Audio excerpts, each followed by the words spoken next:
Selamat pagi adik-adik semua. Sudah bisa mendengar suara saya? Udah Bapak. Iya, baik. Sudah setengah 9, jadi kita akan langsung memulai perkuliahan hari ini. Dan yang bergabung pun sudah saya lihat sudah cukup banyak. Nah, jadi pada pagi hari ini, jadi materi yang akan kita bahas itu adalah mengenai evolusi dari terumbu karang. Nah, kita tahu bahwa berdasarkan teori evolusi, jadi segala bentuk kehidupan di bumi ini tentu mengalami evolusi. Jadi sudah berbeda sekali dengan mungkin bentuk awalnya pada saat spesies itu mulai muncul. Jadi semuanya melalui proses evolusi berdasarkan teori yang ada untuk saat ini. Demikian juga pada koral atau karang. Karang pun juga mengalami evolusi selama perkembangan kehidupannya. Nah, nanti kita akan lihat seperti apa karang atau koral itu berevolusi dan dari sejak kapan koral itu mulai ditemukan. Nah, tapi sebelum itu mungkin ada beberapa hal yang kita perlu tahu dulu sebelum kita masuk kepada evolusi dari karang atau koral.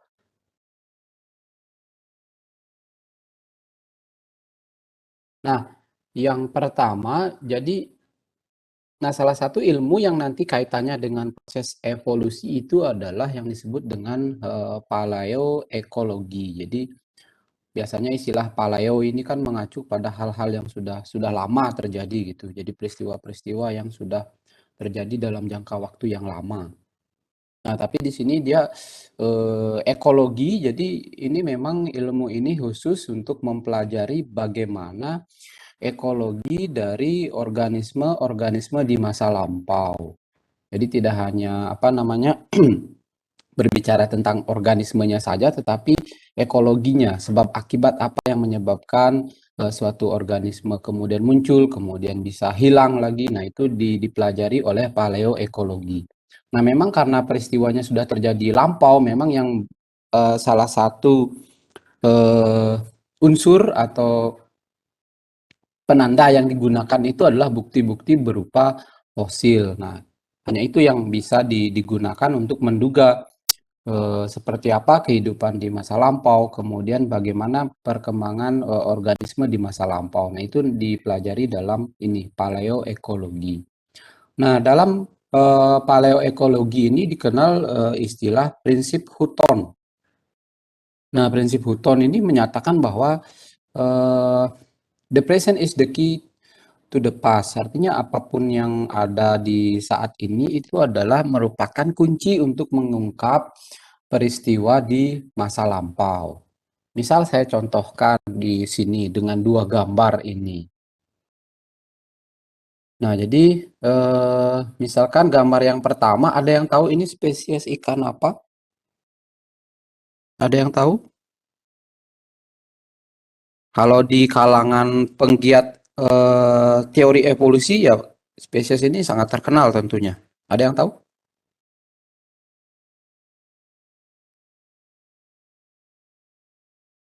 Ada yang tahu? Tidak ada? Nah, mungkin perlu baca-baca lagi tentang ini. Jadi, gambar yang bagian kiri, jadi gambar spesies ikan ini adalah spesies ikan, istilahnya ikan bersirip lobus. Jadi ikan bersirip lobus. Nah, memangnya apa uniknya ikan bersirip lobus ini? Nah, uniknya adalah sirip pada ikan ini, jadi mudah-mudahan kursor saya terlihat. Nah, sirip pada ikan ini bagian saya gambarkan.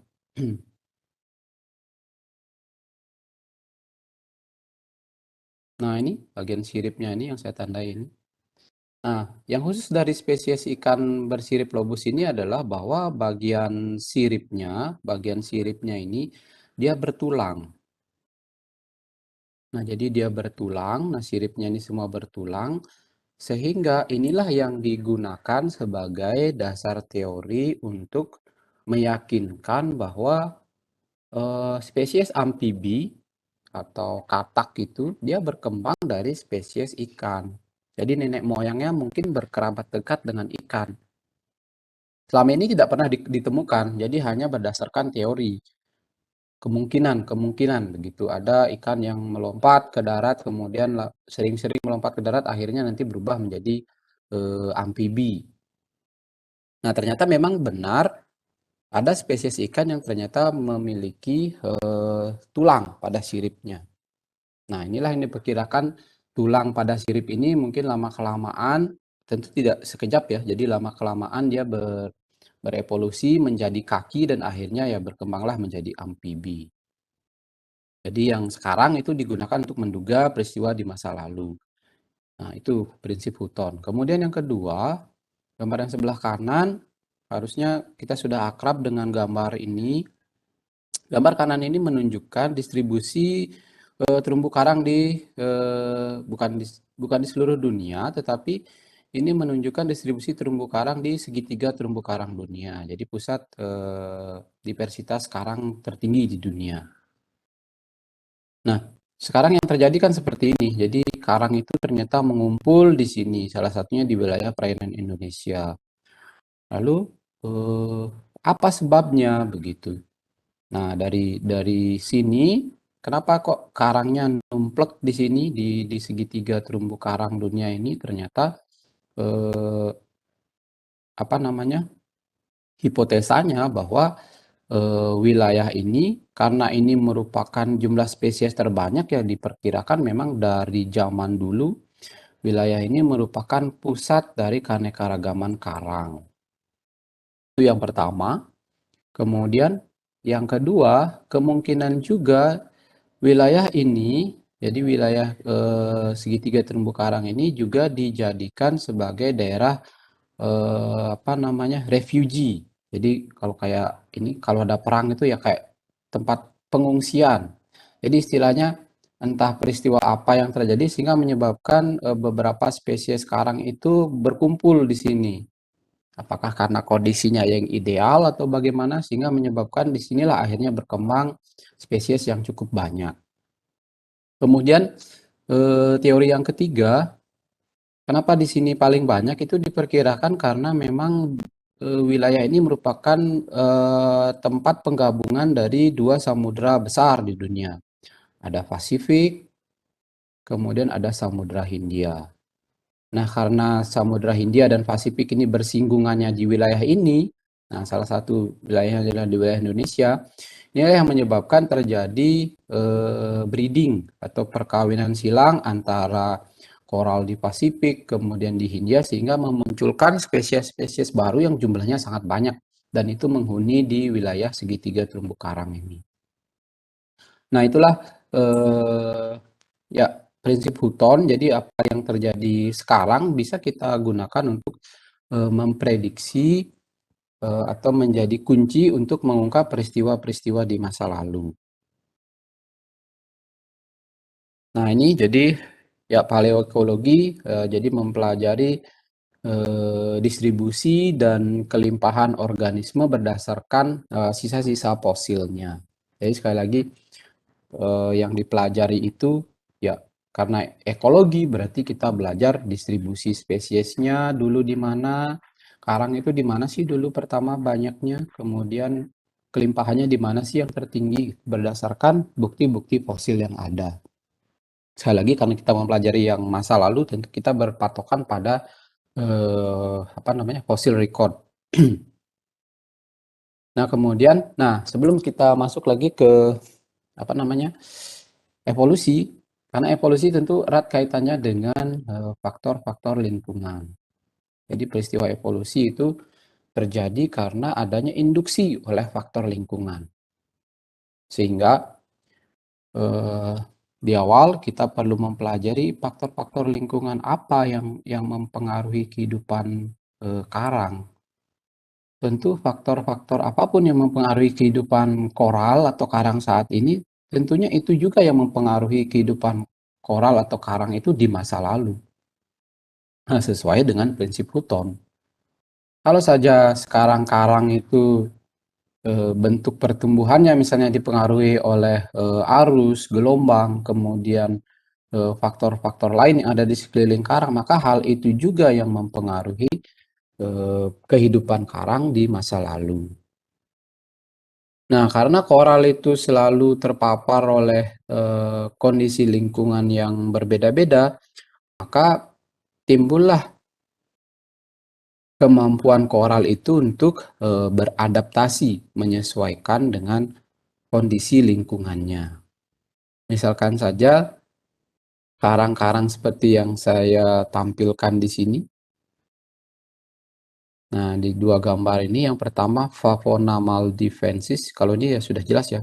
Pasti spesies ini pertama kali ditemukan di perairan Maldives, sehingga dinamakan maldivensis. Kemudian berikutnya Echinopora mammiformis. Nah, kalau dilihat dua spesies koral ini, jadi dua spesies koral ini menunjukkan dua bentuk pertumbuhan sekaligus. Biasanya kita tahu ya branching saja, kemudian kalau bentuk meja ya bentuk meja saja. Nah, tetapi spesies ini menunjukkan dua bentuk pertumbuhan. Jadi dua bentuk pertumbuhan sekaligus begitu. Padahal ini satu spesies ini atau satu koloni. Jadi ada yang menyerupai meja bagian bawahnya ini. Kemudian ada bentuk pertumbuhan kolumnar juga. Nah, inilah yang menunjukkan bahwa bisa seperti ini spesies karang itu. Nah, inilah yang disebut dengan nama ecophenotypic plasticity. Jadi dia adalah satu bentuk pertumbuhan koral itu sebagai respon terhadap kondisi lingkungan. Nah, khusus pada dua spesies ini diperkirakan itu adalah bentuk pertumbuhan ini menyesuaikan dengan respon terhadap gelombang energi dan juga cahaya. Nah, apa untungnya? Ya, mungkin kalau dugaan saya kenapa cahaya, ya mungkin respon terhadap cahaya ini makanya dia mengembangkan bentuk menyerupai meja ini, yang plate ini. Nah, dengan bentuk seperti ini tentu jumlah tangkapan cahaya itu semakin tinggi atau semakin banyak. Tetapi mungkin juga salah satu kelemahan dari model plate ini adalah dia rentan terhadap gelombang, mudah patah misalnya. Akhirnya dikembangkanlah struktur yang berupa ini. Jadi yang berupa kolumnar, jadi agak membulat seperti branching ke atas. Nah, ini mungkin lebih apa namanya? Lebih tahan terhadap paparan gelombang jika dibandingkan dengan bentuk meja yang mungkin kalau diterjang oleh ombak itu lebih cepat patah begitu. Nah, berikutnya ini juga salah satu bentuk adaptasi terhadap kondisi lingkungan. Nah, ini misalnya Turbinaria mesenterina ini. Jadi dia ketika dipaparkan dengan cahaya yang kuat, maka dia bentuknya agak sedikit berbeda dengan Turbinaria pada umumnya. Karena bentuknya dia agak menguncup, karena cahayanya terlalu kuat. Sehingga dia beradaptasi, kemudian membentuklah struktur yang agak lebih kuncup jika dibandingkan dengan spesies Turbinaria mesenterina pada umumnya. Nah, ecophenotypic plasticity ini tentu ini menjadi tantangan apa namanya? Tantangan besar bagi proses identifikasi koral pada level genus maupun spesies. Karena dengan kondisi lingkungan yang berbeda memunculkan bentuk yang berbeda juga. Jadi tidak menutup kemungkinan misalnya kalau kita sampling begitu ke lapangan dan berusaha mengidentifikasi sampai jenis, bisa saja kita salah mengidentifikasi jenis. Misalnya kalau saya ambil contoh saja misalkan Turbinaria mesenterina ini misalnya di kedalaman anggaplah 3 sampai 5 meter misalnya kita lihat ternyata dia menguncup seperti ini karena cahayanya kuat. Tetapi ketika kita sampling misalnya pada kedalaman ya katakanlah 10 sampai 15 maupun 15 sampai 30, ternyata dia lebih lebih lebih mekar gitu. Tidak kuncup seperti ini. Ya mungkin saja kita sebagai orang awam mungkin akan mengidentifikasi spesies yang sama ini sebagai dua jenis yang berbeda. Karena memang secara morfologi ya beda, yang di atas dia agak kuncup, yang di bawah lebih lebih kembang dia bentuknya begitu. Nah, ini tentu tantangan. Kemudian di kasus yang pertama saya sampaikan, ketika satu spesies punya life form yang memunculkan dua life form yang berbeda, bisa juga kita pikir itu dua spesies koral yang saling bertumpuk begitu. Kita identifikasi dia sebagai dua spesies yang berbeda. Padahal itu satu spesies yang ternyata memunculkan dua bentuk morfologi yang berbeda gitu. Nah, ini adalah salah satu tantangan mengenai ecophenotipik plasticity. Jadi plastis dia, morfologinya tidak fix tapi bisa menyesuaikan dengan kondisi lingkungan. Nah, itu pengaruh dari faktor lokal ya. Jadi kondisi di sekitar karang ternyata sangat berpengaruh besar terhadap kehidupan atau adaptasi dari karang itu. Kemudian yang tidak kalah pengaruhnya juga adalah eh, kondisi regional dan global. Ini juga secara tidak langsung mempengaruhi kehidupan koral. Kalau yang sekarang kan kasus yang ngetren yang hubungannya dengan koral itu adalah tentu meningkatnya kadar karbon dioksida yang ujung-ujungnya nanti bisa menyebabkan perubahan tinggi muka air laut, kemudian mempengaruhi pH. Nah, itu tantangan yang sekarang. Nah, ternyata kalau adik-adik lihat dari gambar yang saya tampilkan ini, kondisi lingkungan di permukaan bumi itu memang berubah-ubah dari waktu ke waktu. Misalnya saja ini pembagian periode atau ya boleh kita katakan zaman di masa lalu ya. Misalnya dari yang paling tua itu misalnya ya Prekambrian, Kambrian, Ordovisian dan selanjutnya. Mungkin agak kita jarang mendengar ini, tapi kalau misalnya saya sebutkan Jurassic gitu kan, pasti semua orang ingat gitu, tahu oh film Jurassic, Jurassic Park, zaman dinosaurus itu misalnya, pasti ingat itu gitu. Nah, itu adalah salah satu periode atau zaman di masa lalu. Nah, jadi yang paling awal sekali disebut dengan Prekambrian. Nah, kalau kita perhatikan dari sini memang, um, nah kalau ini dari suhu ya, suhu permukaan bumi itu memang berubah-ubah dari waktu ke waktu. Jadi tidak tidak stabil begitu. Jadi ada periode dingin dan kering, kemudian ada periode yang panas, kemudian ya kelembapan tinggi itu misalnya, kemudian dingin lagi, kemudian panas lagi. Ya memang berubah-ubah seperti itu. Nah, dan dinginnya pun kadang-kadang ya sampai memang kalau ada tanda putih ini artinya ini sampai terjadi proses membeku. Jadi perairan di bumi itu sampai beku. Nah, kalau kita lihat dari sini kan setelah periode beku ya nanti mencair ya permukaan air laut tentu akan naik lagi begitu. Nah, kita lihat seperti itu memang. Jadi perubahan-perubahan ini memang terus-terusan terjadi pada permukaan bumi. Jadi memang tidak stabil suhu di permukaan bumi ini. Nah, perubahan ini tentunya nanti akan mempengaruhi kehidupan dari koral tentunya. Misalnya saat dingin, saat beku mungkin koralnya banyak yang mati, misalnya tidak tahan hidup. Kemudian ketika suhunya menghangat, mulai lagi berkembang spesies-spesies baru. Kemudian dingin lagi mungkin akan hilang lagi. Nah, seperti itu. Nah, kemudian hal lain yang mempengaruhi koral, nah dalam hal ini adalah distribusi atau sebaran dari koral itu ada yang disebut dengan latitudinal range limit.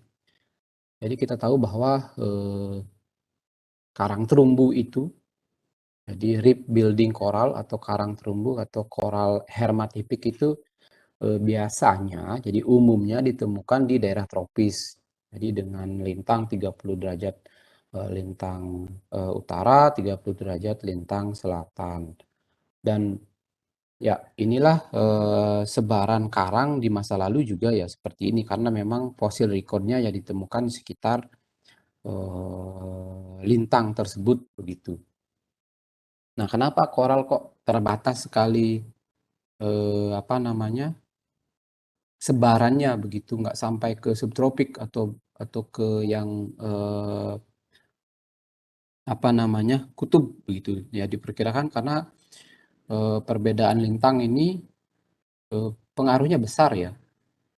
Pengaruhnya besar terhadap apa ya? Terhadap temperatur air misalnya. Kemudian ketersediaan cahaya. Karena kita tahu koral di pertemuan sebelumnya saya sebutkan itu meskipun dia hewan dia sangat tergantung terhadap cahaya karena dia bersimbiosis dengan zooxantel.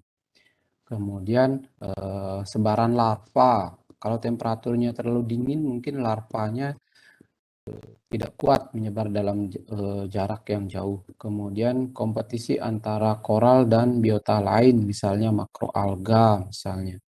Nah, inilah yang menyebabkan mengapa eh, lintang itu berpengaruh sangat besar. Sekali lagi karena perbedaan lintang menyebabkan ya perbedaan temperatur dan cahaya. Kalau temperatur dan cahayanya sudah berbeda, itu pengaruhnya besar terhadap karang. Nah, ini misalnya kalau kita perhatikan di sini ya, ya ini memang di wilayah segitiga karang ini sangat ideal karena dia posisinya yang memang terletak di eh, daerah lintang tropis, jadi 30 derajat lintang utara dan 30 derajat lintang selatan. Nah, kalau kita perhatikan di sini keanekaragaman spesiesnya itu berkurang seiring dengan meningkatnya lintang. Ini misalkan garis ini kalau ada diperhatikan garis putus-putus ini menunjukkan batas dari lintang utara. Kalau ini menunjukkan batas dari lintang selatan. Nah, kalau kita perhatikan ke atas jadi lewat dari 30 derajat lintang utara itu diversity koralnya sudah menurun. Kalau hitam ini kan dia hampir 600-an spesies kalau yang hitam yang pekat ini. Tapi kalau ke atas kita lihat ya ada yang masih merah ini misalnya, tapi dia merahnya ya mungkin kalau kita lihat dari skala itu mungkin hanya 400-an. Kemudian naik lagi ya semakin pucat lagi warnanya. Semakin orange. Misalkan ini cuman ya kurang dari 300-an. Kalau yang kuning cerah ini misalnya, yang kuning cerah ini sudah di agak-agak di atas maupun di lintang selatan juga kita lihat ya semakin kuning dia. Kalau kuning itu ya paling ada itu sekitar 50 sampai 100-an spesies koral. Jadi dari sini memang sudah terlihat sekali bahwa distribusi dari koral itu sangat tergantung pada posisi lintang. Makanya ya koral itu mayoritas itu ditemukan di wilayah tropis. Jadi antara 30 derajat lintang utara, 30 derajat lintang selatan gitu. Nah, kemudian kita lanjutkan lagi. Nah, ini ada salah satu penelitian ya. Jadi dia mencari tahu begitu bagaimana posisi lintang itu dan pengaruhnya terhadap komunitas koral di Australia. Jadi di timur Australia. Nah, untuk melihat variasi lintang ini, maka ya dia tentu melakukan penelitian di dua lintang yang berbeda. Mungkin yang diambil di wilayah tropis dan subtropis begitu. Nah, hasil penelitiannya ini jadi ini 30 derajat lintang selatan ya. Dan ini 35 derajat lintang selatan, jadi beda 5 derajat saja. Nah, ini kita perhatikan. Nah, kalau yang di sini yang 30 yang masih masuk ke wilayah tropis ke 30 derajat ini. Nah, di sini areanya cukup besar ya. Area cakupannya cukup besar dan kalau kita lihat titik-titik yang dia ambil di sini ngumpul jadi satu di sini. Jadi ada 3 titik dia ambil NG, CG, SG. Nah, di sini kalau kita lihat dia ngelompok jadi satu. Nah, jadi secara sederhana dapat kita simpulkan bahwa ya koral-koral di daerah tropis ini ya hampir serupa. Makanya dari sekian titik yang dia ambil, dia ngelompok jadi satu titik untuk wilayah tropis.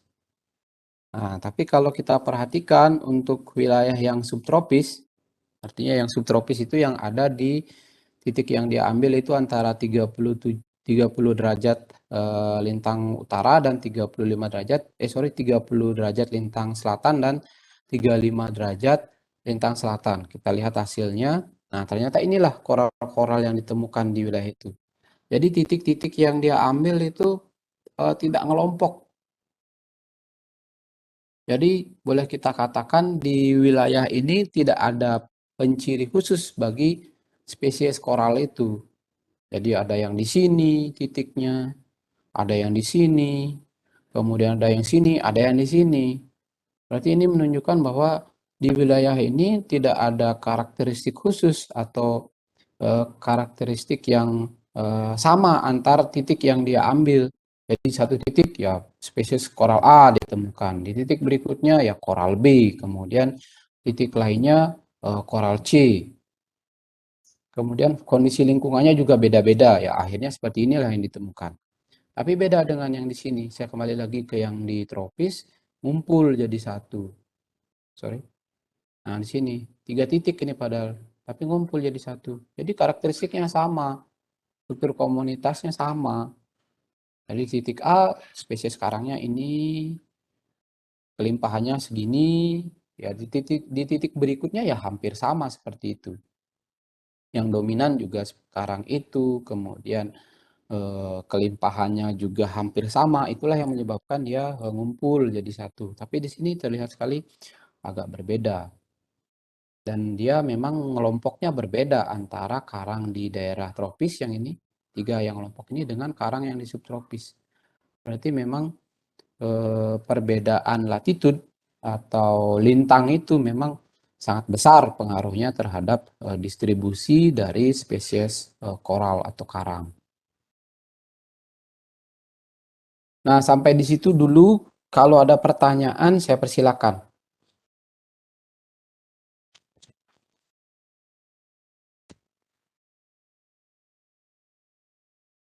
Kalau ada pertanyaan, saya persilakan.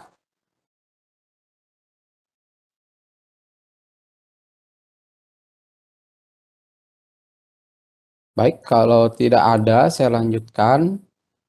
Nah, berikutnya, selain tadi perbedaan faktor lokal, jadi suhu, apa namanya, gelombang energi, kemudian cahaya, kemudian pengaruh dari apa namanya, faktor regional, kemudian pengaruh dari latitude atau garis lintang, juga perkembangan koral itu dipengaruhi oleh faktor biotik.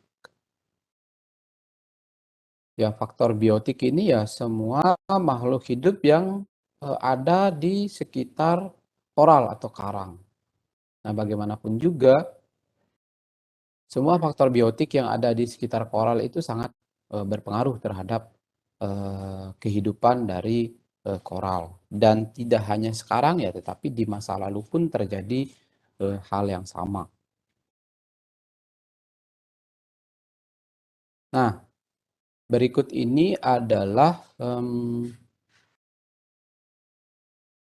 tahap awal atau peristiwa suksesi yang terjadi pada terumbu karang.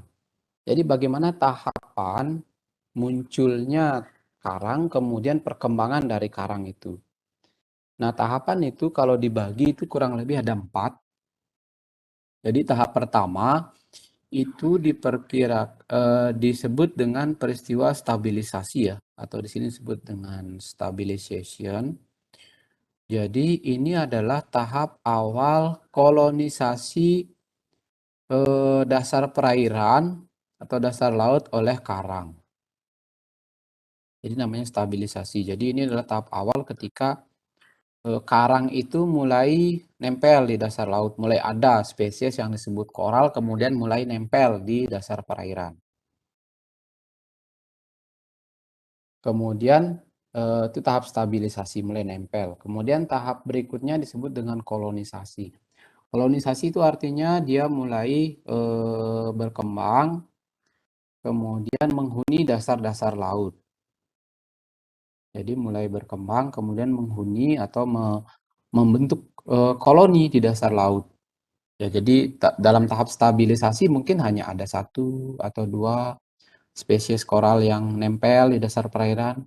Kemudian tentu dia karena kondisi lingkungannya bagus, dia mulai berkembang biak.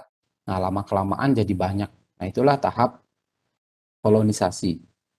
Kemudian tahap berikutnya dalam perkembangan atau evolusi karang itu dikenal dengan tahap diversifikasi. Jadi dalam tahap diversifikasi ini yang terjadi itu adalah perkembangan diversitas atau perkembangan komunitas atau spesies baru pada spesies karang. Jadi pertama kolonisasi, setelah kolonisasi dia berkembang dari satu spesies ya berkembang membentuk sub-subspesies yang kelamaan menjadilah spesies baru. Nah, inilah yang disebut dengan tahap diversifikasi. Ya, saya contohkan misalnya pada tahap awal karang itu melakukan kolonisasi, tentu itu tidak banyak spesies yang melakukan kolonisasi, mungkin hanya ada satu atau dua. Tapi lama-kelamaan ya dia berkembang, menjadilah dia beberapa spesies begitu yang muncul. Kemudian tahap akhir dari apa namanya evolusi karang itu adalah dominasi. Adanya dominasi. Nah, nanti kejadiannya mungkin saja dalam satu area itu akan ada satu spesies yang mendominasi. Nah, ini memang sangat-sangat umum terjadi seperti itu. Jadi biasanya tidak akan benar-benar masing-masing spesies itu punya kelimpahan atau kepadatan yang sama, tapi nanti kita akan lihat mungkin akan ada satu atau dua spesies yang dominan hidup di daerah itu. Nah, itulah tahap akhir. Artinya kalau sudah seperti itu, ekosistemnya boleh kita katakan eh, dia sudah mencapai ekosistem akhir atau kalau di ekologi itu disebut dengan ekosistem klimaks begitu. Nah, untuk gampang misalnya di darat misalnya untuk lebih gampang membayangkan di darat itu. Jadi misalnya ada sebuah gunung misalnya, ini sangat klasik sekali contohnya, misalkan ada sebuah gunung meletus. Ketika gunung itu meletus ya dia menghapus hampir semua ekosistem yang ada di sekelilingnya. Tapi ketika terjadi proses suksesi maka atau perkembangan ekosistem maka setelah gunung itu meletus beberapa spesies itu akan mulai hidup lagi di situ. Anggaplah seperti sekarang misalnya Gunung Agung ya kemarin-kemarin ini sempat meletus, beberapa pohon di sekelilingnya itu mati begitu. Nah, nanti pelan-pelan akan hidup lagi pohon-pohon di situ. Tetapi apakah langsung pohon besar begitu, blek begitu, pohon besar cemara gitu langsung tumbuh sana? Enggak. Belum tentu ya. Bisa saja dimulai dari misalnya dalam tahap stabilisasinya itu mungkin ada rumput di sana, ada lumut begitu yang hidup pertama kali atau paku-pakuan begitu hidup. Kemudian setelah itu hidup lama di situ, jadi tanahnya mulai memungkinkan untuk organisme yang lebih besar hidup, ya mulailah organisme yang agak besar hidup di sana, misalnya perdu atau semak misalnya mulai tumbuh. Nah, setelah semak itu mulai tumbuh, semak ini juga mengkondisikan tanahnya itu agar bisa ditumbuhi oleh pohon-pohon yang lebih besar begitu. Nah, mulai misalnya ada pohon yang agak besar mulai tumbuh di sana, ya akhirnya nanti klimaksnya misalnya di sana adalah hutan cemara ya. Hutan cemara lah yang mendominasi akhirnya di sana. Jadi yang kelihatan dominan di situ. Padahal apakah spesies rumput paku-pakuannya hilang? Enggak, tetap ada di situ. Tetapi sekarang dia tidak sebanyak dulu karena memang sekarang didominasi oleh spesies cemara. Jadi istilahnya dalam suksesi atau perkembangan itu ada yang disebut dengan spesies pionir, spesies yang dulu ada begitu. Pada karang juga sama, tentu ada nanti spesies pionirnya. Kalau kita belajar seagrass atau lamun juga, di lamun itu ada yang disebut dengan lamun pionir juga. Jadi lamun yang kalau rusak, lamun itu dulu ada di situ begitu. Bukan halus tentunya. Ada lamun-lamun yang ukurannya lebih kecil dulu hidup di sana. Lebih kecil, dia membentuk ekosistemnya lebih baik. Ketika lebih baik, ya datanglah spesies lamun yang agak besar bisa mulai hidup. Nah, sampai muncul misalnya Enhalus berhasil hidup di sana begitu. Dan di koral juga sama, nanti ada juga koral-koral yang tergolong pada koral pionir yang dia pertama ada di situ, kemudian akhirnya baru muncul spesies-spesies karang yang lain. Nah, seperti itu kira-kira tahapannya dari proses evolusi karang. Jadi yang stabilisasi dulu satu atau dua spesies mulai hidup di dasar laut, kemudian terjadi kolonisasi karena mereka berkembang. Setelah itu kondisi lingkungannya bagus, dia akan berkembang biak dalam jumlah yang banyak, kemudian mulai terbentuk spesies-spesies baru. Kemudian di fase akhir itu akan ada dominasi. Jadi dalam satu area akan ada spesies karang yang mungkin akan dominan hidup di situ. Nah, ini bentuk interaksi biotik ya dalam ekosistem karang. Nah, ini banyak sekali bentuk-bentuk interaksinya. Jadi kalau simbiosis itu kita kenal ada tiga bentuk simbiosis: mutualisme, komensalisme, dan parasitisme. Nah, ini bentuk-bentuknya. Kalau misalkan saya tanya sekarang, kalau bentuk simbiosis antara parrotfish dengan koral ini kira-kira seperti apa? Ada yang tahu? Kalau Parasitisme. siapa? Par Siapa yang jawab? Gita? ya, Gimana Gita? simbiosisnya parasitisme. Parasitisme, yang lain? Saya belum menyalahkan, belum membenarkan. Mutualisme. Parasitisme, siapa? Siapa yang menjawab? Siapa yang menjawab mutualisme? Bang, Pak. Siapa? Oh, Komang. Komang Wahyudi. Komang Wahyudi, mutualisme. Kemudian yang lain?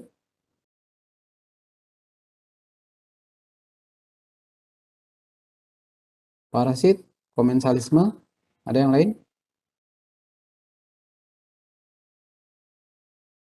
Atau ada yang mau melengkapi satu komensalisme mungkin? Ada? Nah, jadi sebenarnya bentuk simbiosis antara ferret fish dengan atau ikan kakatua ya dengan karang ini dia sebenarnya bersifat mutualisme. Si ferret fish ini tidak memakan keseluruhan karang ini, tetapi sebenarnya dia memakan biota-biota yang menempel ya, termasuk algae pada spesies karang ini. Jadi secara tidak langsung sebenarnya si ferret ini dia membersihkan si karang itu dari biota-biota yang menempel. Nah, kalau biota banyak yang nempel pada si karang, ya kita tahu kan karang ini dia melakukan proses fotosintesis. Kalau terlalu banyak yang menempel, dia menjadi kekurangan cahaya dan nanti mungkin akhirnya akan mati. Sehingga si ferret fish ini dia makan di permukaan karang, sebenarnya secara tidak langsung dia membersihkan karang ini dari biota-biota yang menempel di situ. Nah, itu tentu akan menguntungkan bagi karang karena dia bersih sehingga bisa mendapatkan cahaya dalam jumlah banyak.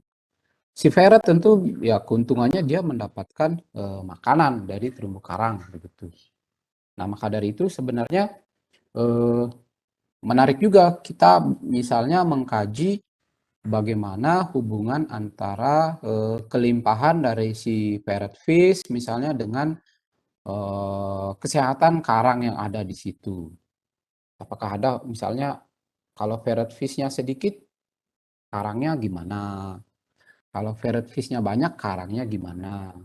Kalau ternyata kita temukan bahwa parrot fish-nya banyak, karangnya sehat, parrot fish-nya sedikit, karangnya sekarat atau mati, ya tentu di sana kita bisa simpulkan bahwa si parrot ini memang perannya besar sekali terhadap kesehatan dari karang.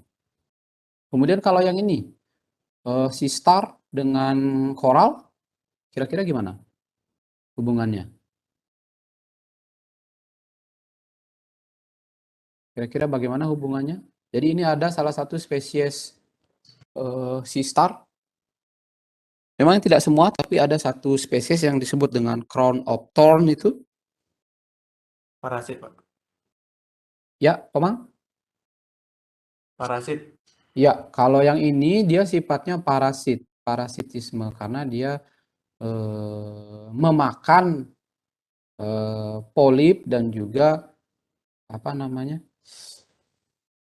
zooxantel yang hidup pada karang, sehingga karang yang dimakan oleh ini si star ini menyebabkan spesies karang itu nanti lama-kelamaan akan mati. Jadi COT ini ya, crown of thorn ini salah satu spesies sea star yang bersifat parasit karena dia merugikan spesies koral karena bisa menyebabkan spesies karang itu menjadi mati. Kemudian banyak juga sebenarnya bentuk-bentuk interaksi yang ada di laut ya, katakanlah misalnya udang seperti ini apakah dia menimbulkan penyakit pada karang, ya kita tidak tahu karena udang-udang ini kan cenderung nanti dia bersembunyi misalkan di celah-celah karang. Apakah ada keuntungan yang diterima oleh karang atau memang udang ini hanya tidak menyebabkan penyakit pada karang dan dia mendapat keuntungan seperti kalau seperti itu ya komentaris bisa untung, yang satu ya tidak untung, tidak rugi. Kemudian misalnya ada spesies landak laut ini si urchin ini bagaimana dampaknya terhadap koral atau karang, ya sebenarnya banyak yang bisa kita kaji tentang bentuk-bentuk interaksi pada spesies apa namanya karang atau di ekosistem karang. Misalnya ada juga kelompok ini misalnya snail atau apa namanya seafood. Nah, beberapa seafood laut ini yang makan karang juga, tapi ada juga yang tidak gitu. Ya belum lagi interaksi antara ini bakteri yang jumlahnya mungkin ya ada miliaran mungkin di laut. Tentu semuanya memberikan dampak terhadap karang dan ya kita mungkin belum tahu itu. Jadi ada banyak hal sebenarnya mengenai interaksi biota laut dengan karang yang bisa kita kaji. Nah berikutnya, itu bentuk interaksi ya, interaksi biotik.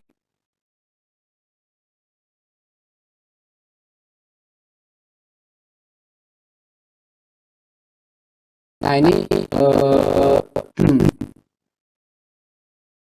yang tadi ya seperti yang saya gambarkan sekarang, bagaimana perubahan pertumbuhan karang karena adanya memang perubahan kondisi secara global.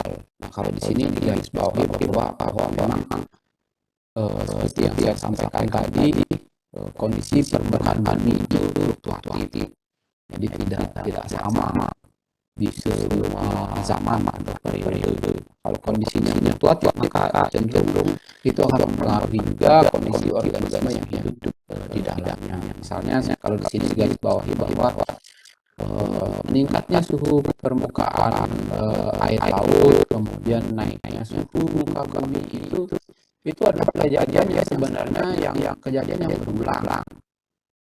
Jadi tidak hanya sekarang saja kita wanti-wanti bahwa muka air laut itu akan naik, tapi sebenarnya berdasarkan penelitian kondisi muka bumi itu ya begitu dari dulu naik turun kondisi lautnya maksudnya. Jadi ya memang terjadi fluktuatif, kadang naik ini misalnya sea levelnya naik ini misalnya setelah dingin ini setelah membeku maka esnya mencair ya naik lagi ke permukaan air. Kemudian membeku lagi ya turun lagi. Kemudian naik lagi. Nah, seperti itu fluktuatif. Jadi periode turun ketika dingin ya nanti ketika panas lagi diikuti dengan periode naiknya air ke air laut begitu. Nah, sekarang kan tergantung lama waktu periode ini berapa lama begitu. Misalkan di sini misalnya panjang sekali ini durasi bumi membekunya ini lama sekali kalau kita lihat dari akhir zaman ini coba kita lihat suara ini di periode Devonian yang akhir dari periode Devonian ini sudah mulai beku sampai ke periode Triasik ini masih beku bukan ini durasinya lama sekali. Jadi kalau seperti ini berapa spesies yang mungkin nanti bisa bertahan hidup? Maka disinilah terjadi ya masa extinction kita bilang, jadi kematian massal kalau kejadian seperti ini. Bekunya lama. Di sini balik lagi posisinya dari Triasik ke Kretasius ini perlahan-lahan dia mulai naik suhunya, jadi esnya mencair ya mulai panas. Tapi ada satu periode tertentu panas sekali di sini. Nah, di sini juga mungkin bisa menyebabkan mati juga beberapa spesies. Kemudian turun lagi, beku lagi. Nah, ini menunjukkan bahwa suhu kondisi permukaan laut itu ya berubah-ubah. Meskipun memang kalau naik turunnya suhu air laut itu menyebabkan naik turunnya air laut itu wajar, sudah terjadi, tetapi yang belum pernah terjadi sebenarnya adalah ini. Jadi selama penelitian ini dilakukan, ya kenaikan CO2 itu ya memang baru terjadi saat ini. Jadi inilah ya yang berbeda begitu. Kalau dulu ya udah biasa naik turun permukaan air laut, tetapi sekarang ada tambahan ini CO2 yang meningkat begitu. Makanya inilah yang diperkirakan mungkin kalau suhu buminya naik mungkin akan lebih ekstrim naiknya dibandingkan dengan kondisi di zaman dulu. Kalau zaman dulu mungkin ya murni karena misalnya paparan sinar matahari misalnya, atau karena adanya letusan gunung berapi. Nah, kalau sekarang ini ada tambahan plusnya, yaitu ya naiknya CO2. Ini di dulu itu belum pernah terjadi begitu. Nah, karena naiknya CO2 itu beberapa penelitian sekarang menunjukkan bahwa beberapa spesies koral itu rame-rame gitu dia mulai pindah ke arah tubuh. Pindah maksudnya jalan gitu ya, koral itu kan dia kayak sesil menetap. Tentu dia nggak mungkin jalan gitu ke wilayah yang agak dingin gitu, karena di tropis dia udah gerah, panas banget di tropis itu, panas banget suhunya gitu.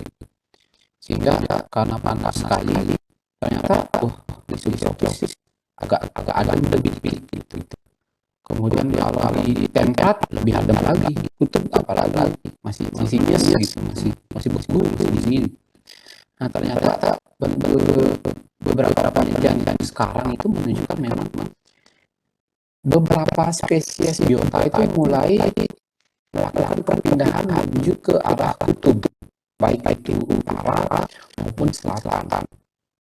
Kalau dia cari misalkan range expansion ini, ikan itu sudah ada yang kemudian ikan di tropis yang masuk ke subtropis. Yang subtropis ya nyari yang lebih dingin lagi, masuk ke temperat. Yang temperat nyari yang lebih dingin lagi, masuklah dia ke perairan kutub. Nah, seperti itu yang terjadi sekarang, termasuk koral. Ya bedanya ya kalau ikan kan dia bisa bergerak aktif ya, bisa berenang begitu. Tapi kalau koral tentu dia tidak bisa bergerak gitu. Tapi yang mana, kapan lalu koral itu bisa bergerak? Ya koral bisa bergerak pada masa ini, pada periode larva. Jadi periode larva yang memungkinkan koral itu untuk bergerak. Kalau sudah sesil ya diam di situ. Mau suhu naik berapapun ya udah mati aja di situ. Tapi kalau fase larva kan dia bisa bergerak, dia bisa ikut arus misalnya, sehingga dia ke bawah ke perairan yang mungkin lebih ideal. Nah, ini data di Jepang ya, peneliti Jepang itu membuat penelitian. Jadi dia datanya bagus ya, 80 tahun begitu dilihat datanya. bagaimana perkembangan koral yang ada di situ. Ternyata eh, data ini menunjukkan ada ya di sini ada 4 spesies koral ya yang menunjukkan pergerakan mulai bergerak menuju ke air yang lebih dingin. Jadi istilahnya poleward. Jadi menuju ke kutub gitu ya. Jadi itu dimulai kira-kira tahun 1930. Jadi ya basis datanya bagus sehingga dia bisa lihat oh ternyata beberapa spesies sekarang itu mulai mulai naik gini pergerakannya. Misalnya pertama ya anggap saja ya kalau mau baca-baca papernya nanti bisa saya share linknya. Anggap saja misalkan spesies pertama ditemukan misalnya di sini di Tokara ini misalnya. Artinya di tahun 1930 misalnya dia baru ditemukan di Tokara. Kemudian penelitian tahun berikutnya menunjukkan oh sudah ditemukan di Tanegashima misalnya. Berikutnya lagi naik lagi Tosamisu sudah ada. Kemudian berikutnya sudah sampai di mana Tateyama misalnya. Kemudian berikutnya lagi oh naik-naik lagi ditemukan. Nah, itu menunjukkan bahwa ya spesies sekarang itu mulai mulai bergerak gitu menuju ke perairan yang mungkin lebih dingin gitu karena ya tadi ya di tropisnya udah gerah, udah kepanasan sehingga dia bergerak ke perairan yang lebih dingin. Dan sekarang kecenderungannya memang seperti itu. Jadi tidak hanya bahkan spesies-spesies lain pun ya sama, mungkin mulai bergerak ke perairan yang agak dingin karena di tropis sudah menghangat. Nah, itu tadi ya tentang bagaimana pengaruh lingkungan ya. Jadi banyak hal yang tentu mempengaruhi kehidupan karang atau koral. Apalagi koral ini adalah biota sesil, jadi dia sangat terpengaruh sekali dengan kondisi di sekitar. Nah, itu tadi pengaruh kondisi ekosistem di sekitar karang terhadap koral itu. Sampai di situ kira-kira ada pertanyaan dulu, saya persilakan. Selamat pagi, Pak. Ya, silakan. Siapa yang bertanya? Saya David. Nama saya David, Oh, NIM David. 22. Ya, silakan David. Ya, saya mau izin bertanya, Pak. Untuk koral itu ketika dia berpindah dari tropis ke subtropis begitu ke tempat yang lebih dingin itu bagaimana perpindahannya dan butuh waktu berapa lama untuk koral bermigrasi dari tempat yang berbeda. Terima kasih, Pak. Iya, ya bagus sekali pertanyaannya dari David ya. Jadi mungkin ini juga mungkin menjadi pertanyaan bagi yang lain begitu ya. Seperti apa koral itu berpindah begitu. Nah, yang pertama saya garis bawahi sekali lagi koral dalam posisi dia sudah settle atau sessile tentu tidak bisa berpindah. Sekali lagi yang saya tekankan bahwa koral yang berpindah itu adalah semasa koral itu dalam kondisi larva. Jadi kita tahu koral kan melakukan perkawinan kan. Perkawinan, ketika perkawinan sudah terjadi maka terbentuk larva. Larva ini adalah satu-satunya fase di mana koral itu bisa berpindah. Kalau sudah menempel nggak bisa pindah lagi. Jadi larva inilah satu-satunya fase di mana koral itu bisa berpindah. Nah, tetapi yang berikutnya yang perlu adik-adik pahami bahwa larva itu dia kan ukurannya kecil. Tentu dia tidak bisa berpindah dalam jarak yang sangat jauh. Karena mustahil juga bagi si larva itu misalnya untuk melawan arus misalnya. Karena dia kemampuan renangnya tentu sangat rendah. Sehingga larva itu eh, dia akan sangat tergantung sekali kepada arus yang akan membawa larva itu kemana. Nah, kebetulan saja di daerah sekitar perairan Jepang itu ada yang disebut dengan kalau ada yang pernah membaca ada yang namanya Kuroshio Current. Nah ini ya, jadi gambar ini kalau ada yang perhatikan ini yang abu-abu ini, inilah yang disebut dengan Kuroshio Current. Nah ini perhatikan di ujung ada tulisannya Kuroshio Current. Kuroshio Current inilah arus yang kuat. Ya memang bergerak dari sebenarnya ini mulai pergerakannya dari Laut Cina Selatan kemudian masuk ke naik ke perairannya Jepang. Nah, ini arusnya cukup kuat. Nah, kemungkinannya adalah larva-larva karang itu menumpang pada ini arus dari Kuroshio Current ini. Jadi larva itu terbawa, misalkan dari sini ya, di titik ini ya, di titik plus 0,7 ini misalnya spesies karangnya ada di sini, kemudian dia menghasilkan larva, ya kemungkinan besar saja larva itu, sekali lagi larva kemampuan berenangnya terbatas. Nah, mungkin saja inilah yang dia tumpangi, sehingga dia bisa berpindah dari satu tempat ke tempat lain. Nah, kemudian, nah itu yang pertama ya, jadi fase larva. Dan gimana larvanya bisa pindah ya? Ada arus yang membantu tentunya, karena kemampuan renang larva itu terbatas. Jadi kalau kita andaikan ya di Tulamben misalnya, kalau ada pernah Tulamben, larva karang Tulamben itu nyampe mana sih? Kalau nggak, tidak ada arus yang cukup besar yang bisa membawa, ya ujung-ujungnya larvanya akan settle di sekitar perairan Tulamben juga. Tapi beda kasus kalau misalkan di sana ada arus yang sangat besar, sangat kuat, itu bisa membawa larvanya mungkin akan jauh, misalnya bisa ke nyebrang ke Lombok gitu, katakanlah demikian. Tapi sepertinya tidak ada arus itu. Kalaupun ada, arus itu akan, kalau di Lombok antara selat ya selat Lombok ya, jadi larvanya itu mungkin akan cenderung terbawanya ke arah selatan, bukan nyebrang ke Lombok, karena arus dari Lombok itu Arlindo yang di Lombok itu kan dia arahnya ke selatan, jadi cenderung larvanya mungkin akan hanyut juga ke selatan begitu. Di sini sama. Kalau dia nebeng, maka kalau kita lihat dari pergerakan Kuroshio, maka dia akan ke atas memang. Larvanya ke atas. Nah, itu. Nah, kemudian berapa lama? Ya sangat lama tentunya. Kenapa bisa saya sebutkan sangat lama? Karena larva itu kan dia punya umur ya. Tidak mungkin dalam satu pergerakan arus dia akan langsung zet naik, misalnya langsung ke perairan katakanlah sini Tateyama, langsung di sini larvanya tumbuh. Tidak. Karena durasi waktu larva itu untuk hidup itu ya terbatas.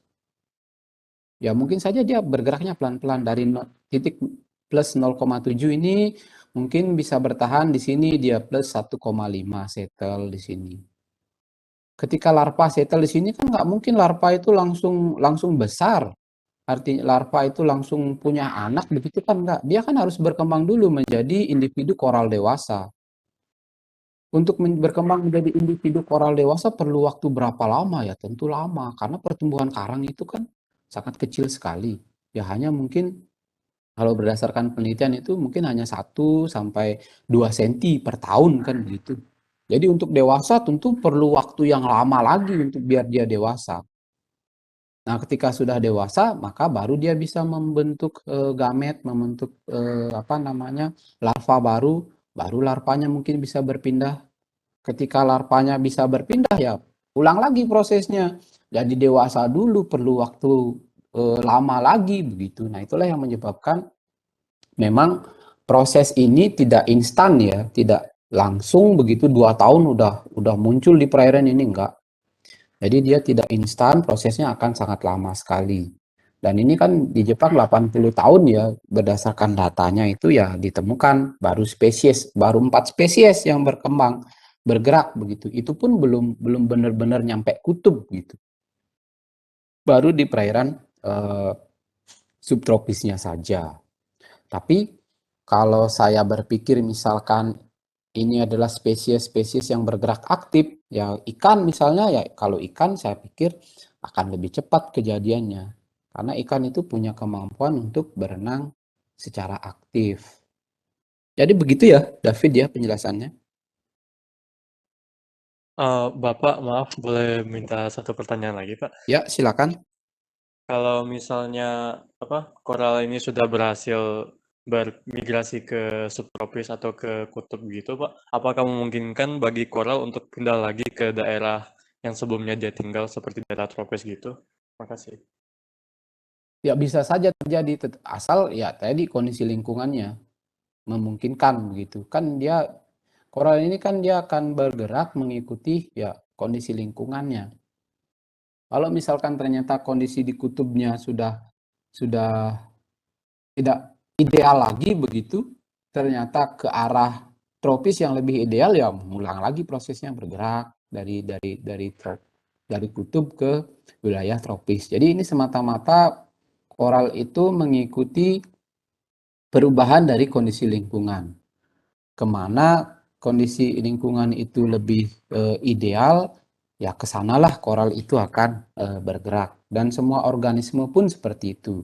Nah buktinya sekarang kan, dulu kita kan tidak pernah membayangkan, mungkin kita strict dengan latitudinal limits yang tadi, bahwa distribusi koral itu dibatasi oleh latitude atau garis lintang.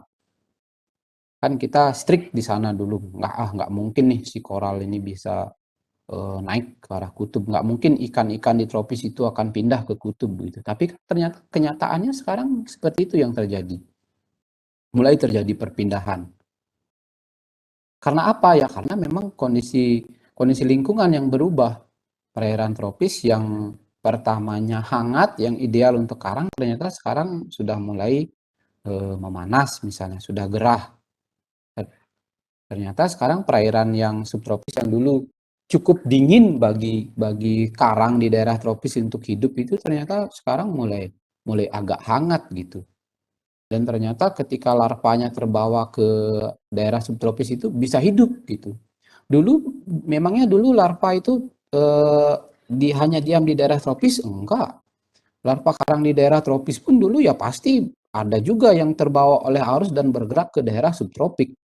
Lalu kenapa tidak jadi karang di situ? Ya tentu karena memang di sana masih cukup dingin bagi si karang itu untuk berkembang.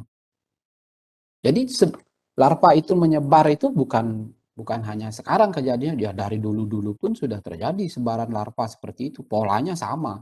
Hanya saja memang dulu mungkin perairannya masih agak dingin. Jadi belum sesuai untuk si larvae itu untuk bisa berkembang. Baru nyampe di subtropis ya sudah nggak kuat, dingin misalnya. Akhirnya larvanya mati. Itu terus berulang sampai sekarang ternyata suhu di daerah subtropis itu menghangat. Akhirnya larva yang dulu biasanya mati sekarang sudah bisa tumbuh begitu. Nanti kalau dibalik prosesnya ya sama. Kalau misalkan dari kutub ternyata ternyata sekian juta tahun ke depan ternyata malah karangnya banyak di daerah kutub, misalnya di tropis itu miskin karang ternyata karena semua pindah ke kutub gitu. Jadi di kutub utara dan selatan ternyata banyak karangnya. Dan lalu kemudian situasinya berubah di daerah tropis ternyata agak mendingin begitu.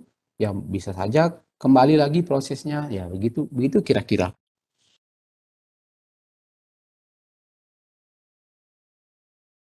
Silakan David, masih ada pertanyaan? Sudah cukup, Pak. Terima kasih banyak, Pak. Ya, berikutnya kalau ada pertanyaan lagi, saya persilakan.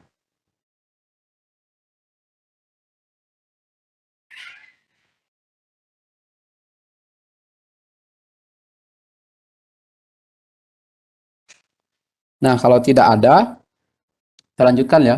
Nah, ini baru kita masuk ke evolusi dari koral itu. Jadi koral. Jadi kapan sih spesies karang itu mulai muncul begitu? Nah, kalau di sini ini pembagian era dan periode pada zaman dulu ya. Kalau eranya dibagi menjadi di sini ada Prekambrian, Paleozoik, Mesozoik, Cenozoik. Jadi kalau semakin ke atas itu semakin muda ya. Jadi Prekambrian ini paling paling lama, paling tua. Jadi awal munculnya kehidupan itu diperkirakan pada periode ini. Jadi pada Prekambrian ini.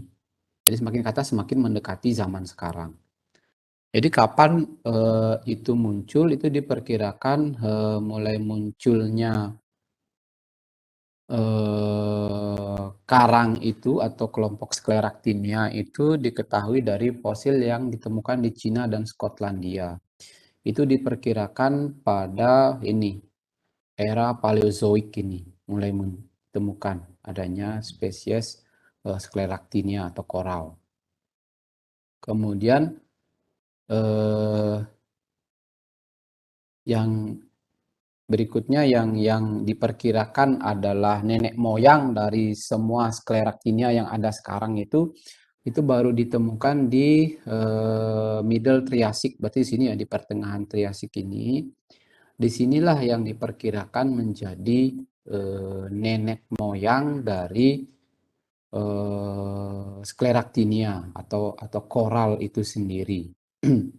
Kalau yang ditemukan di Skotlandia dan Cina itu, ya ini Scleraktinia dari, ya ini belum, artinya fosilnya sudah ada, tetapi yang benar-benar mirip dengan karang yang ada sekarang itu, yang strukturnya hampir serupa, itu ya diperkirakan munculnya di pertengahan Triasik ini, jadi pada era Mesozoik. Nah, koral yang ditemukan di sini itu bukan koral seperti yang sekarang tentunya, jadi masih sangat beda jauh sekali. Ternyata koral yang ditemukan itu berupa koral soliter. Jadi hanya satu individu. Kalau kalau yang sekarang kita amati kan koral itu hampir sebagian besar itu dia merupakan koral yang bentuknya koloni. Kalau dulu yang pertama ditemukan ini fosilnya, jadi koralnya adalah soliter. Sekarang pun masih ada koral-koral yang sifatnya soliter, tetapi memang tidak banyak. Tapi ada sekarang yang sifatnya soliter. Kemudian, nah ini di Mesozoik ya. Jadi ketika awal mula ditemukannya koral itu, lalu kemudian koral itu menyebar ke Laut Tethys, kemudian ya fosilnya ditemukan di sekitar ekuator dari Pantalasa Ocean. Nah, kalau kita lihat, nah ini mungkin ada yang pernah melihat peta ini ya. Ini adalah peta atau kondisi bentuk muka bumi pada periode Triasik. Jadi kalau kita perhatikan benua-benuanya ini belum memisah semuanya ya. Belum memisah semuanya benuanya, jadi masih jadi satu benua besar yang disebut dengan Pangea. Nah, di sini ada laut-laut kuno di sini ya. Misalkan disebutkan Paleotethys, kemudian Cimmeria, Laut Tethys, Pantalasic Ocean. Nah, ini adalah laut-laut pada zaman itu. Jadi ketika benua itu belum memisah. Pemisahan benua ini kan memang sampai sekarang pun masih terjadi ya. Jadi sebenarnya kita tidak sadar bahwa permukaan daratan itu sebenarnya masih bergerak sampai sekarang.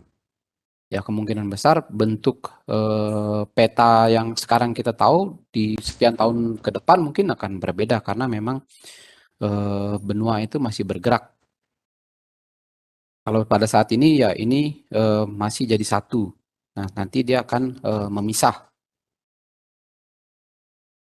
Nah, ini misalnya koral-koral yang ditemukan pada periode itu ya. Jadi mayoritas di zaman Jurasik ini. Jadi ketika dinosaurus sedang jaya-jayanya itu, jadi koral pun dia berkembang dalam jumlah yang banyak. Dan sebagian besar memang koral yang ditemukan pada periode Jurasik ini memang koral dari kelompok Hungina dan Fapina. Inilah yang dominan ditemukan fosilnya pada periode Jurasik itu. Jadi dari dua kelompok ini. Nah, kemudian, nah ini petanya tadi kalau kita lihat Jurasik ya sudah mulai memisah misalnya. Kemudian di Mesozoik, nah di Mesozoik itu tidak diketahui apa yang menyebabkan tiba-tiba ekosistem dari koral itu menghilang dan didominasi belakangan oleh adanya bivalvia. Jadi ini bentuk fosilnya ya.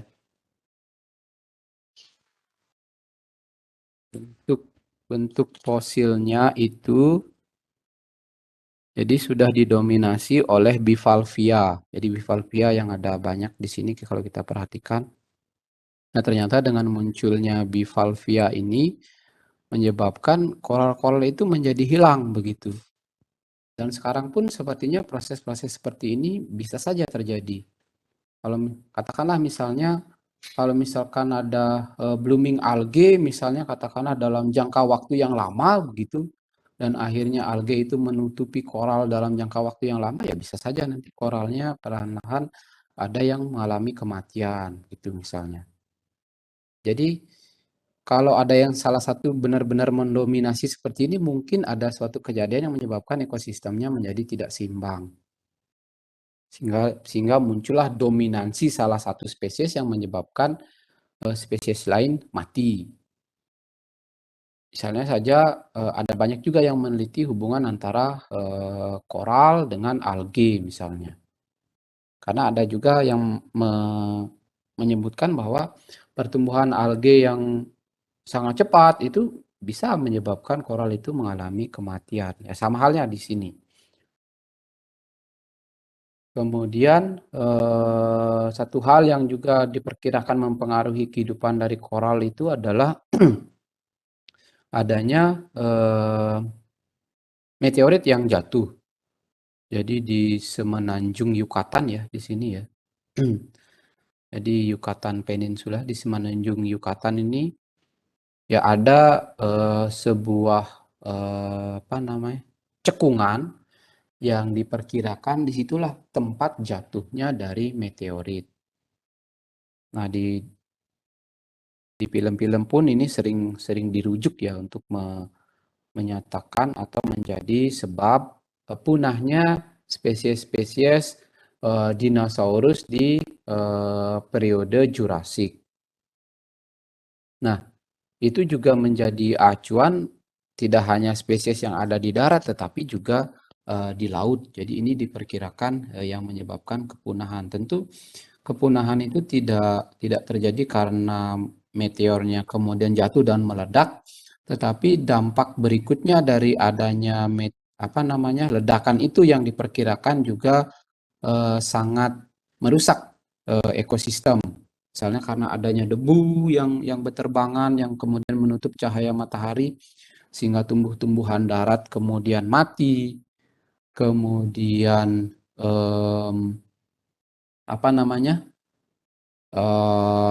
spesies koral juga mati karena tidak bisa berfotosintesis. Jadi itu yang diperkirakan menyebabkan terjadinya kepunahan massal, baik itu spesies di darat maupun di laut. Nah, setelah itulah diperkirakan ternyata setelah adanya peristiwa kepunahan itu di di Kretasius itu, akhir dari Kretasius itu diperkirakan hampir 70% dari genus koral itu mengalami kepunahan. Jadi yang pertamanya ada banyak sekali spesies koral, karena adanya ledakan meteor itu diperkirakan menyebabkan banyak sekali spesies koral yang juga mengalami kepunahan di situ. Nah, jadi hanya tersisa sekitar 30% dari spesies koral yang ada.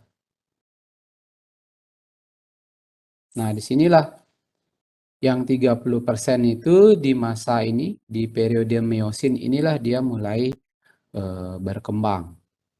Jadi yang pertama sekitar 70% itu sudah mati karena ada peristiwa ledakan meteor, kemudian mungkin dampak berikutnya dari debu yang kemudian menutup permukaan bumi yang akhirnya menyebabkan spesies koral itu mati. Yang 30% dari koral yang bertahan itu akhirnya berkembang di sini, di periode Meosin ini. Jadi itulah yang berkembang menjadi koral modern yang kita temukan saat ini. Jadi yang kita lihat ya koral yang begitu banyak, yang diversitasnya sangat banyak, terutama di segitiga karang itu ya sisa-sisa dari 30% koral yang hidup setelah terjadinya peristiwa ledakan meteor. Dan dari 30% itu sekarang kita lihat ya sangat berkembang dengan pesat tentunya karena seperti peta yang saya sampaikan tadi, di wilayah segitiga karang itu hampir ditemukan 600-an spesies karang.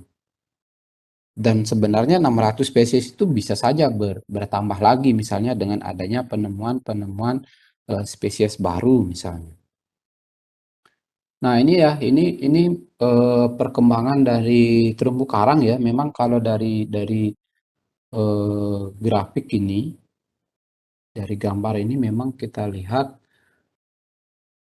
terumbu karang itu dia berfluktuasi. Misalnya ya ini, ini yang nol ini yang kondisi sekarang ya, kondisi sekarang, and now.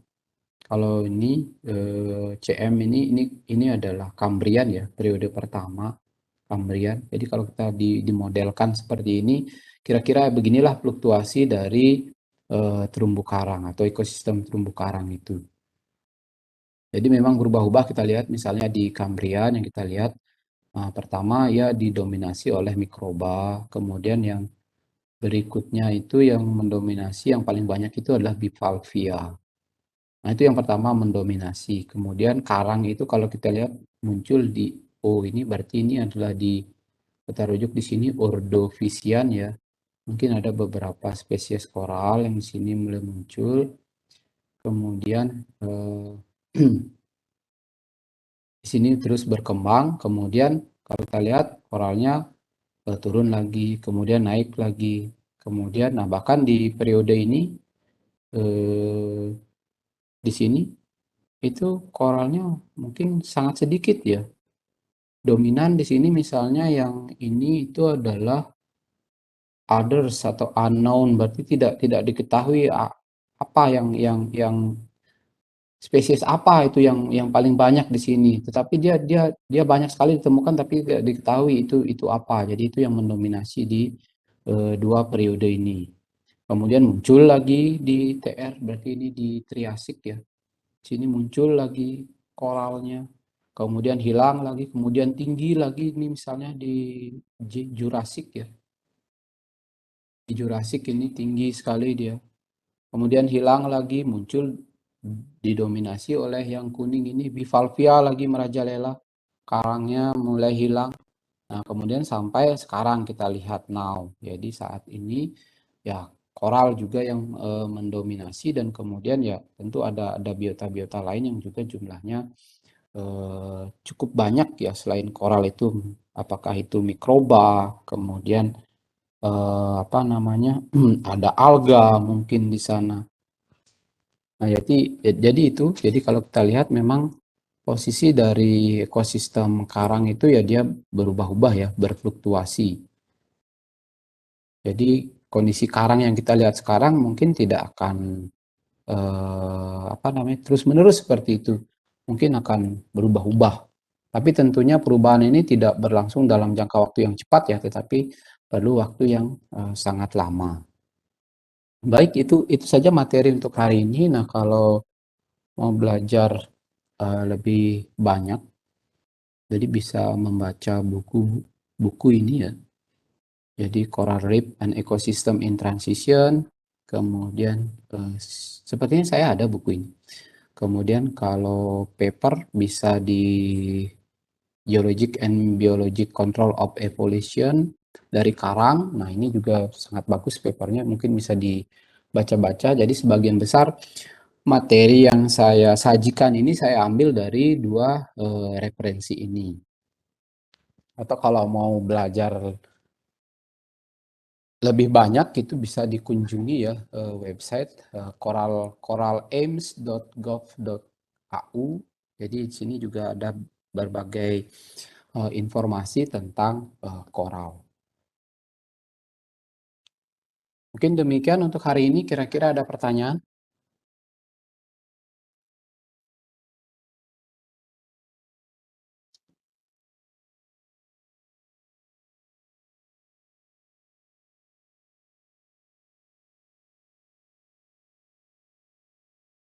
Baik, kalau memang tidak ada pertanyaan, jadi mudah-mudahan materinya bisa diserap begitu. Kita akhiri pertemuan hari ini. Kita ketemu lagi minggu depan.